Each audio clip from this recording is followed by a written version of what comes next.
Welcome to The Explainer. Today, we're going to tackle a question that seems super simple at first, but it gets complicated and fast. The question is, what actually makes a reason a reason?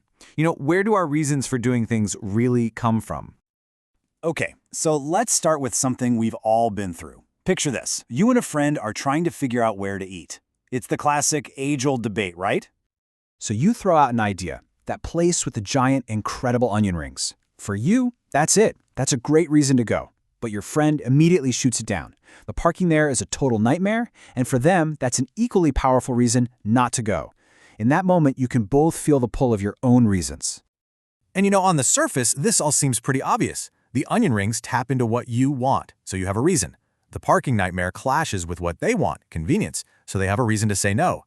It just feels like our reasons bubble up from inside us, from our own desires. But is it always that simple? What if that totally normal, everyday argument about dinner actually opens up a huge philosophical rabbit hole? Well, it does. So let's break down the two major sides of this debate. So this whole thing really splits philosophers into two big camps. You've got the internalists on one side and the externalists on the other. And here's the core disagreement, in a nutshell. Internalism basically says that for something to count as a reason, it has to be able to motivate you. It's got to connect to something inside you. But externalism, it pushes back and says, nope. Some reasons just exist. They're out there in the world, whether you feel like acting on them or not. Let's dig into internalism a little more. The idea here is that for something to be a reason for you, it has to plug into your own personal motivational engine. If you don't have some desire, some goal, some want that would be satisfied by doing a thing, well, then, according to this view, you just don't have a reason to do it. It's a very personal, very grounded take on what reasons are. And then you've got externalism. This view argues that some reasons are more like a moral compass or a lighthouse. Think about it. A lighthouse is there to guide ships, and that's a good reason for it to exist, no matter how any individual sailor feels about it. Externalists say that some reasons for our actions are just like that. They're just out there, whether they happen to fire up your personal engine or not. Okay, so far this might seem a little abstract, but this is where the debate gets really, really serious. This is where we have to talk about morality. So let's think about a really tough case. What if there's someone who is just completely amoral? Someone with zero desire to be a good person, no motivation at all to help anyone, and none of their goals line up with doing the right thing. If you take a strict internalist view here, the conclusion is pretty startling.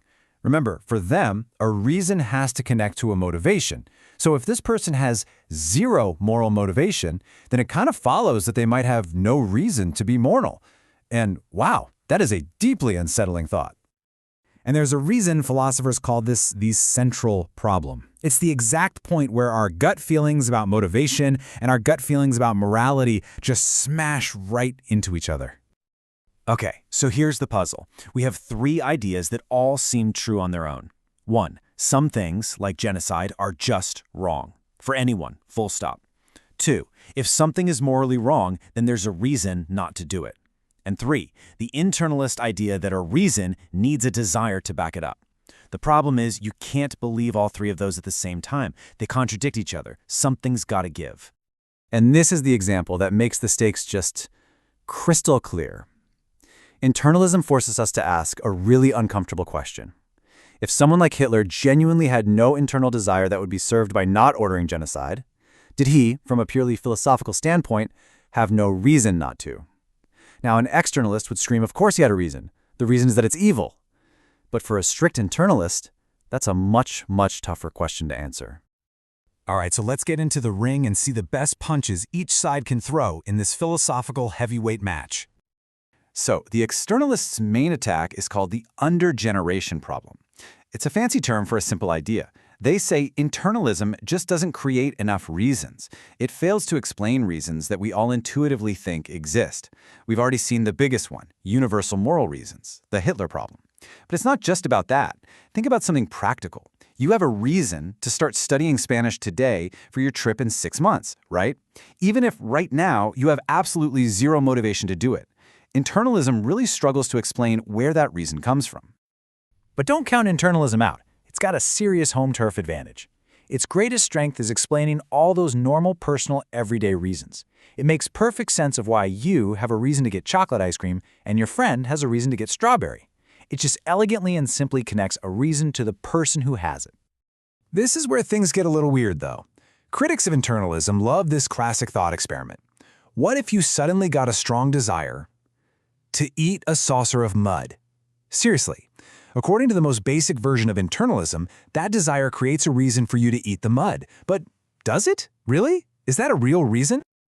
And this is the flip side of the first problem. It's called the overgeneration problem. The worry here is that if any desire, no matter how weird or pointless, can create a reason, then the theory just generates way too many reasons. Reasons to do things that are bizarre, worthless, maybe even bad for you. It kind of makes the whole idea of a reason seem a little cheap, you know? So, as you can probably tell, this debate is not settled, not by a long shot. And the reason we're still arguing about it is that both sides, internalism and externalism, seem to grab onto something really true, something vital about how we actually live our lives and make choices. And that brings us to this fundamental stalemate. You've got internalism, which is amazing at explaining our personal, everyday wants and needs, but it really stumbles when it comes to universal morality. Then you have externalism, which gives us a rock-solid foundation for that universal morality, but its reasons can feel kind of cold, abstract, and totally disconnected from the things that actually get us up and moving in the morning. Let me put it this way. Internalism makes reasons feel real. They feel powerful, personal. They're the sparks coming directly from our own engine. But it seems like you get that personal connection by sacrificing a solid sense of universal right and wrong. And on the flip side, externalism gives us that firm foundation for morality, that moral compass we can all agree on. But the risk there is that you end up with reasons that don't actually have any power over us. They can feel like rules from a rule book written in a language we just don't understand. So this all comes back to you. The next time you decide to do something, I mean anything, from choosing your lunch to making a big life decision, stop and ask yourself, where did that reason come from? Was it a spark that shot out from your own internal engine, or was it a signal you picked up from that external shared compass pointing you in a certain direction?